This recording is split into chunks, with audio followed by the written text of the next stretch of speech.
안녕하세요. 서영주입니다. 오늘은 30냥의 예수님을 배신하고 대제사장에게 팔아버린 가룟 유다에 대한 이야기를 통해서 오늘날도 우리들이 자기 의나 유익을 위해 진리를 무너뜨리는 잘못을 저지르고 있지는 않은지 되돌아보도록 하겠습니다.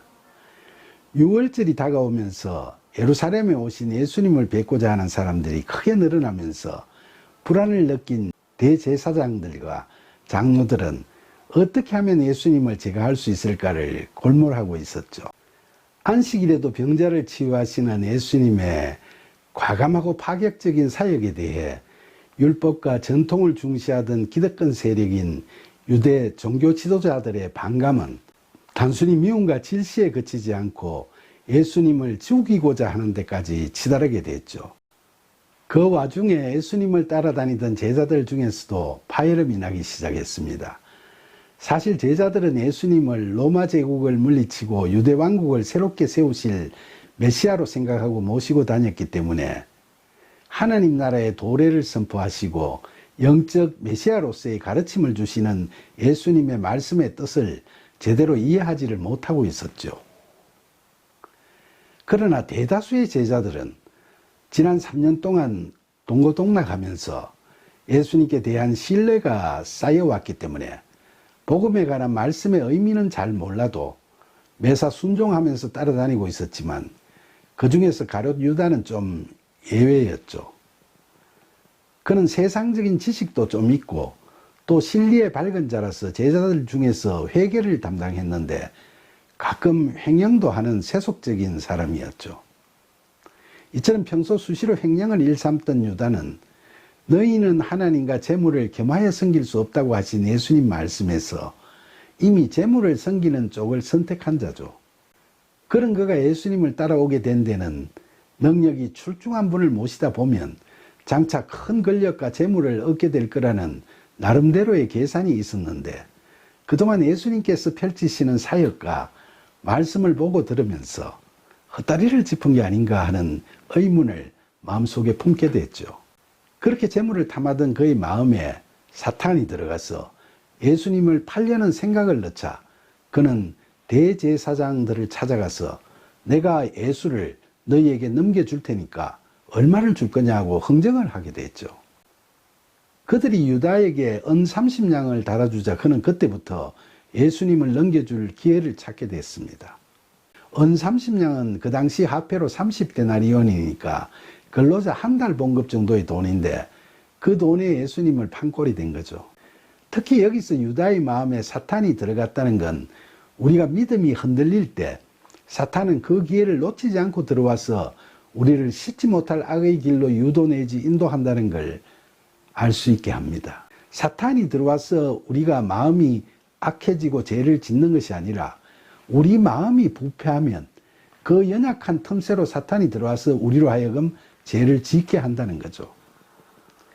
그러니까 우리도 세상 살면서 갖가지 일로 시달리다 보면 마음이 심하게 상하거나 나쁜 쪽으로 많이 흔들리게 되면서 평소에 우리 성정으로는 상상하기 어려운 악한 마음마저 품게 되기도 하는데 그럴 때는 지체 없이 기도해야 합니다. 그렇게 해야 우리가 연약해지기를 노리면서 우리 곁을 배회하고 있는 사탄이 우리 안에 들어와서 우리를 악의 늪으로 끌어가지 못하고 예수님의 건세에 눌려 도망치게 되는 거죠. 예수님께서는 제자들과 유월절 준비를 하시면서 저녁에 같이 식사를 드셨는데 이걸 최후의 만찬이라고 합니다. 십자가에 죽으시기 전 마지막 만찬이죠. 이 자리에서 예수님께서는 제자들에게 너희 중에 한 사람이 나를 팔 것이라고 말씀하셨죠. 그러자 제자들은 주님 저는 아니지요 라고 다들 물었는데 예수님께서는 나와 함께 그릇에 손을 넣는 그가 나를 팔리라. 나는 나에 대하여 기록된 대로 가거니와 나를 파는 사람에게는 화가 있으리로다. 그는 차라리 태어나지 아니하였더라면 자기에게 좋을 뻔했다고 말씀하셨죠. 예수님을 팔려고 기회를 보고 있던 유다도 두려운 마음에 랍비여 나는 아니지요 라고 떠보듯이 물어보는데 도둑이 제발 저린 꼴이 된 거죠. 여기서 보면 다른 제자들은 예수님께 주님이라고 부르면서 나는 아니죠라고 묻는데 유다는 라비어라고 부르면서 묻습니다. 여기서 다른 제자들은 예수님을 자신들의 주인인 주님이라고 생각했는데 반해 유다는 예수님을 그저 선생 정도로 생각하고 있었다는 걸 알 수 있죠. 그러니까 고작 은 30냥의 배신을 한 거죠. 그러나 예수님께서 그 자리에서 너가 말하였도다 라고만 하셨을 뿐 더 이상 그를 정죄하지 않으시는 것을 보면 그의 고발을 통해 십자가의 죽으심의 길로 가시기로 이미 마음을 정하신 걸 알 수 있죠. 그래서 예수님께서는 식사 후에 겟세마니 동산에 가셔서 순종의 기도를 마치신 후 제자들에게 오셔서 담대하게 보라, 때가 가까이 왔으니 인자가 죄인의 손에 팔리느니라. 일어나라, 함께 가자. 보라, 나를 파는 자가 가까이 왔느니라 라고 말씀하셨던 겁니다. 그때 유다가 칼과 망치를 손에 든 무리들과 함께 예수님께로 다가왔는데 같이 온 그들은 대제사장들과 장로들에게서 파송된 자들이었죠. 유다가 그들에게 내가 입맞추는 자가 예수니 그를 잡으라 하고서는 예수님께 다가가서 랍비여 안녕하시옵니까 하고 입을 맞추었죠. 여전히 유다는 여기서도 예수님을 주님이라고 부르지 않고 랍비여 하고 부르고 있죠. 그러자 예수님께서는 그를 보시고 친구여 너가 무엇을 하려고 왔는지 그리 행하라 고 하셨고 그 장면을 보고 있던 무리들이 덤벼들어 예수님을 체포했죠. 가롯 유다는 이 사건으로 인해 기독교 역사상 가장 저주받은 자가 됐고 그의 이름은 우리가 배신자를 이야기할 때 상징적으로 칭하게 되는 가장 불명예스러운 이름이 되어버렸죠. 그러나 세례 요한이 예수님의 공생애를 열어가는 자로서 역할이 있었듯이 가롯 유다도 예수님의 십자가 죽으심의 길을 열어가는 자로서의 역할이 있었던 것이 운명이었을지도 모르죠. 더구나 예수님께서 유다에게 너가 하려는 일을 속히 하라고 단호하게 말씀하시는 걸 보면 정해진 운명적인 예수님의 사역의 길에서 유다의 임무도 심지어 미리 정해진 것처럼 보이기도 하죠. 이처럼 숙명적으로 배신의 아이콘이 되어버린 유다와 관련해서는 소위 유다의 변명이라고 불리는 유다복음이 1978년 이집트의 한 무덤에서 발견됐습니다. 이 자료는 2세기 영지주의자들에 의해서 헬라어로 기록된 원본을 3, 4세기경에 고틱어로 번역한 거였죠. 이 자료는 이단의 위서로 취급받고 있는데 여기서는 예수님의 지상 임무를 완벽하게 이해하고 있던 유다가 예수님의 부탁을 받고 영이신 예수님을 육신에서 해방시켜 드리려고 당국에 고변한 것으로 이야기하고 있지만 이건 전혀 기독교적인 내용이 아닙니다. 그렇게 밤중에 예수님께서 체포되시고 새벽에 예수님을 판 유다는 죄의식에 사로잡혀 스스로 뉘우치고 은 30냥을 대제사장들과 장로들에게 갖다 주면서 내가 무죄한 피를 팔고 죄를 범하였도다 라고 말했지만 그 말을 들은 그들은 그것이 우리에게 무슨 상관이냐 너가 당하라 고 냉담하게 코웃음을 쳤죠. 그러자 유다는 받았던 은 30냥을 성소에 던져넣고 물러가서 스스로 목을 메어 죽어버리고 말았습니다. 사실 유다도 3년 동안 예수님을 따라다니면서 그 예수님을 때로는 형제나 친구로 때로는 스승으로 때로는 메시아로 생각했었죠. 그러나 예수님의 사역이 그의 세속적 기대에 미치지 못하자 실망하고 미워하기까지 하다가 사탄에 홀려 은 30냥에 미친 사람처럼 예수님을 대제사장들에게 팔아넘기는 가증스러운 배신을 범했지만 정작 예수님께서 체포되어 끌려가시는 것을 보고서는 뒤늦게 자신의 행동에 대해 깊이 뉘우치게 됐던 거죠.